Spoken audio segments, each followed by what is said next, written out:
list.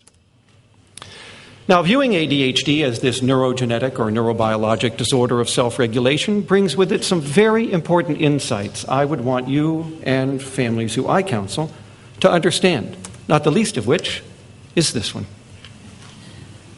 This is ADHD writ large. It's always now. ADHD is, to summarize it in a single phrase, time blindness. People with ADHD cannot deal with time, and that includes looking back, to look ahead, to get ready for what's coming at you. So the individual with ADHD is kind of living in the now, and wherever the now goes, they are being pulled along by the nose, wherever it goes. I'll give you an example from our adults clinic. It's rather funny, but it wasn't to his wife. This couple came into our office in Massachusetts once, and she said, "Let me tell you what it's like living with this guy, because it's like having a fourth child, actually. This is what happened last weekend."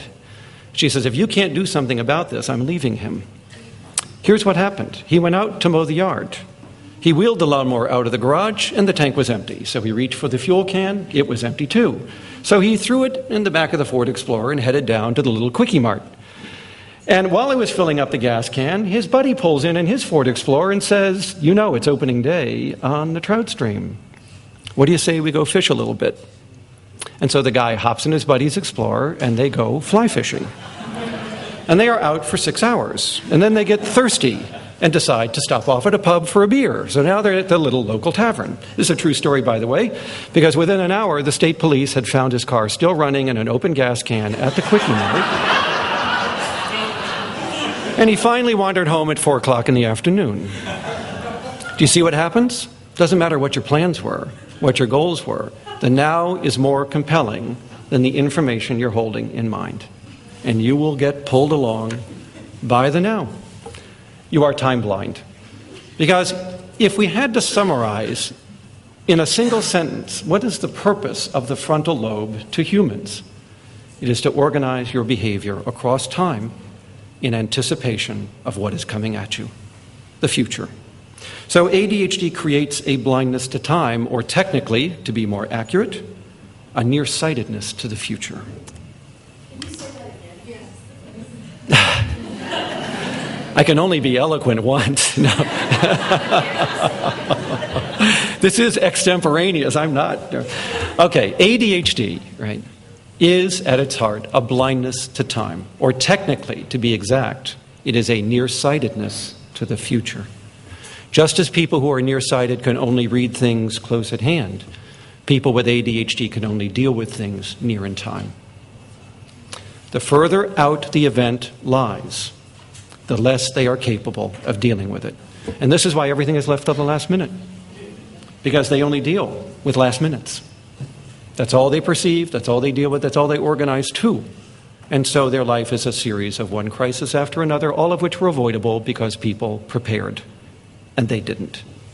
They weren't ready on time, in time, over time, with what they needed at that time. Note the word time. Right? So ADHD is destroying the timing and timeliness of human behavior. That is a very important thing for parents to understand. Because while a 3-year-old does not have to have a sense of time, a 30-year-old does.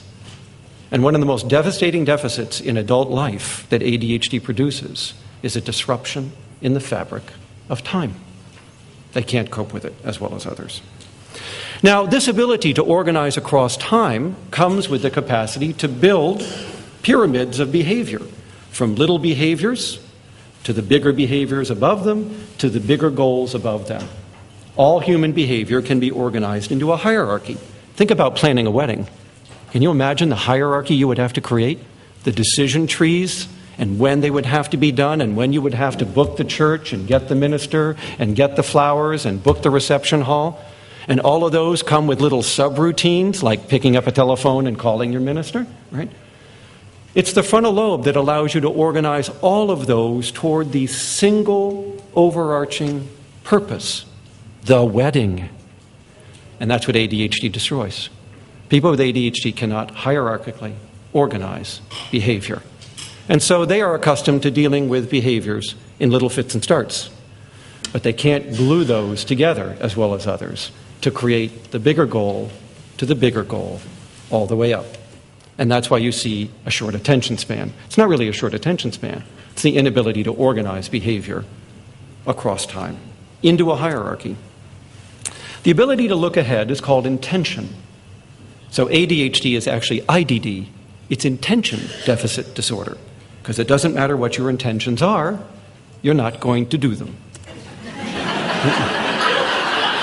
So, oh, you can head out the door for school in the morning and promise your mother that you will not be put in timeout again. You really will get it right today. You will behave yourself. You will not fight with the other kids. You will finish your work, and you mean it sincerely. But within an hour, your mother's getting the usual call that you're in timeout and that you're disruptive and they need to come and get you, right? Notice what happens. Your intentions are not the problem, and it's not insincerity. It's the inability to organize around those intentions. So ADD is really IDD. Now, I want you to understand something. Your brain can be split into two pieces. The back part is where you acquire knowledge. The front part is where you use it. The back part is knowledge. The front part is performance. ADHD, like a meat cleaver, just split your brain in half. So it doesn't matter what you know. You won't use it. You have what we call in psychology a performance disorder. Performance disorders have nothing to do with skill. You have all the skills other people your age possess, but you can't use them. Because you see, it's the executive system where the rubber meets the road, where what you know gets applied in every day what you do. And ADHD is a disorder of doing what you know. It is not a disorder of knowing what to do. And that is a very important thing I want families to understand as well.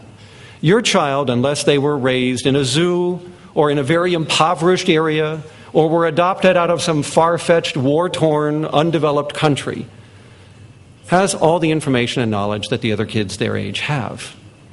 What they can't do is use it.